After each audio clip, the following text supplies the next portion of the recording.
Hello, അസ്സലാമു അലൈക്കും. ഇന്ന് നോമ്പാണ് അല്ലേ? നാളെ പെരുന്നാൾ.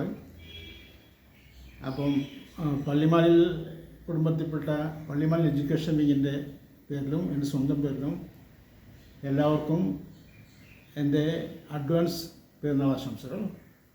ഓക്കെ ഓക്കെ ഇന്നലെ ഞാൻ കിച്ചണിൽ പോയിട്ട് ഒരു കോഫി ഉണ്ടാക്കാൻ വേണ്ടി ശ്രമം നടത്തിയ. അപ്പം കോഫി ഉണ്ടാക്കുമ്പം ആദ്യം തീ കത്തിക്കണം. തീ കത്തിക്കാൻ നോക്കുമ്പോൾ ലൈറ്റർ വർക്ക് ചെയ്യുന്നില്ല. അപ്പം ഞാൻ തീപ്പെട്ടി നോക്കുമ്പോൾ തീപ്പെട്ടി ഒരു കൊള്ളിയുള്ളൂ. അത് മഴയെ കൊണ്ട് വളരെ പ്രയാസമാണ്. അതുകൊണ്ടത് എങ്ങനെയെങ്കിലും ഒരതി കത്തിച്ച് തീ കൊടുത്തി അൽഹംദുലില്ല. അപ്പോൾ അത് കോഫി ഉണ്ടാക്കി കുടിച്ചു. അപ്പം ഞാൻ പറഞ്ഞാൽ ഈ തീ എവിടെയാണ് ശരിക്കും? തീ എന്ന് പറഞ്ഞാൽ ഒരു ഭയങ്കര പ്രതിഭാസമാണ് അല്ലേ? നമുക്ക് വളരെ പോർട്ടബിളായിട്ട് കാര്യങ്ങളൊക്കെ ചെയ്യാനും, നമ്മൾ തീ കണ്ടുപിടിക്കുന്നതിന് മുമ്പ് നമ്മൾ എങ്ങനെയായിരുന്നു, മൃഗങ്ങളൊക്കെ അങ്ങനത്തെ തിന്നലായിരുന്നു പിടിച്ചിട്ട് അന്നത്തെ മനുഷ്യർ. അത് പിന്നെ തീ കണ്ടുപിടിച്ച് സോഫ്റ്റാക്കി തിന്നാനാണ്.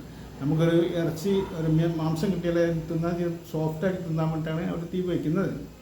ഓക്കെ, അപ്പോൾ അത് അങ്ങനെ തീൻ്റെ പ്രാധാന്യം വളരെ പ്രധാനമാണ് നമ്മുടെ ജീവിതത്തിൽ. പക്ഷേ ഈ തീ എവിടുന്നാണ് വന്നത്, എവിടെയുള്ളത്? തീ എന്ന് പറഞ്ഞാൽ യഥാർത്ഥത്തിൽ അതൊരു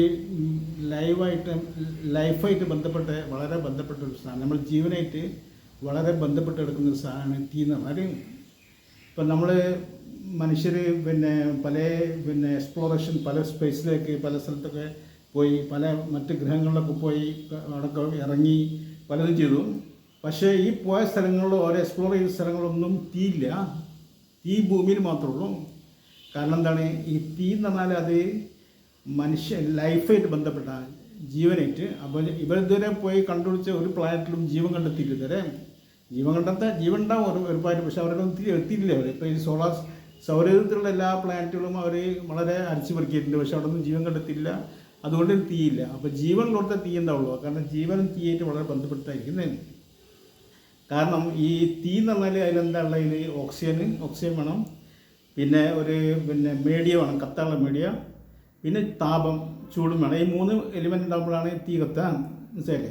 പിന്നെ ഇപ്പോൾ നമ്മൾ കിതാബുകളിലൊക്കെ പറഞ്ഞ നരകത്തിലെ തീ എന്ന് പറഞ്ഞാൽ ഈ തീയിൻ്റെ 70,000 ഇരട്ടി ചൂടുള്ള തീയാണെന്ന് പറഞ്ഞത്. പക്ഷേ യഥാർത്ഥത്തിൽ ഈ തീക്ക് 70,000 ഇരട്ടി അറ്റൻഡ് ചെയ്യാൻ കഴിയില്ല. നമ്മൾ ഭൂമിയിൽ കാണുന്ന ഈ തീക്ക് അതിൻ്റെ 70,000 ഇരട്ടി ചൂടുണ്ടാക്കാൻ കഴിയില്ല. അത്രയുള്ളൊരു താപം എന്താ പറയുക, അതിനുള്ളൊരു കഴിവതിനില്ല ഈ തീക്ക്. അപ്പം ഈ കിതാബുകളൊക്കെ പറഞ്ഞ തീ പക്ഷേ വേറെ എന്തോ ഒരു പ്രതിഭാസമായിരിക്കും. നമ്മളെ സൂര്യനിലൊക്കെ ഉള്ള മാതിരി. സൂര്യനിൽ തീയലുള്ളത്, സൂര്യനിലുള്ളത് ഫ്യൂഷനാണ്, മറ്റേ അറ്റോമിക് ഫ്യൂഷൻ. ആ ഫ്യൂഷൻ നടക്കുമ്പോഴാണ് തീ ഉണ്ടാകുന്നത്. തീയല്ല ഈ നമുക്ക് ചൂടും വെളിച്ചമൊക്കെ തരുന്നത്. പക്ഷേ ഭൂമിയുള്ള തീ എന്നാൽ വ്യത്യാസമുണ്ട്. അപ്പോൾ തീ എന്ന് പറഞ്ഞാൽ എവിടെയില്ല, ഇവിടെ പ്രപഞ്ചത്തിൽ നമ്മൾ ഇതുവരെ കണ്ട സ്ഥലങ്ങളൊന്നുമില്ല. ഇനി ഒരു പക്ഷേ ഭാവിയിൽ വേറെ കാണേണ്ട സ്ഥലത്തിലുണ്ടായിരിക്കാം. അപ്പം അത് ഈ പറഞ്ഞ 70,000 ഇരട്ടി അറ്റൻഡ് ചെയ്യാൻ പറ്റുന്ന ഒരു കഴിവ് ഇപ്പോഴത്തെ നമ്മളെ തീക്കില്ല. അപ്പോൾ ആ തീ എന്ന് പറഞ്ഞാൽ വേറെന്തോ ഇപ്പോൾ സൂര്യനുള്ള ഈ പ്രതിഭാസന്മാർ, സൂര്യനിലിപ്പം ഭയങ്കര ചൂടും വെളിച്ചമൊക്കെ തരുന്നൊരു സൂര്യൻ, അത് തീ കത്തിയിട്ടില്ലല്ലോ. അത് ന്യൂക്ലിയർ ഫ്യൂഷനാണ് അല്ലേ? അപ്പോൾ ന്യൂക്ലിയർ ഫ്യൂഷനുമായിട്ട് വേറെന്തോ ഒരു ഇതായിരിക്കും. നമുക്ക് മനസ്സിലാൻ വേണ്ടി തീ എന്ന് പറഞ്ഞായിരിക്കും. കാരണം നമ്മളെ മനുഷ്യർക്ക് തീ എന്ന് പറഞ്ഞാൽ മനസ്സിലുള്ളൂ, വേറെന്തോ ഇന്ത്യ സാധനം മനസ്സിലാവും. അതുകൊണ്ട് നരകത്തിൽ തീ എന്ന് പറഞ്ഞായിരിക്കും നമ്മളോട്. അതങ്ങനെ. അപ്പോൾ നമ്മളെ തീരെ പറയുമ്പോഴേ അത് ഒന്നാമായിട്ട് മനസ്സിലാക്കേണ്ട തീ ഇവിടെ മാത്രമേ ഉള്ളൂ, വേറെ എവിടെയില്ല. പിന്നെ രണ്ടാമത്തെ അതിൻ്റെ ഒരു ലിമിറ്റ് ഉണ്ട്. പിന്നെ അത് വളരെ പോർട്ടബിളാണ്. ഇതൊക്കെയാണ് തീൻ്റെ പ്രത്യേകത. അതുകൊണ്ട് നമുക്ക് ഭക്ഷണം പാകം ചെയ്യാനും എല്ലാം സോഫ്റ്റ് ആക്കിയിട്ട് കഴിക്കാനോ കഴിയും. ഇത്രേ ഉള്ളൂ. ബാക്കി പിന്നെ പറയാം. Thank you. ബൈ.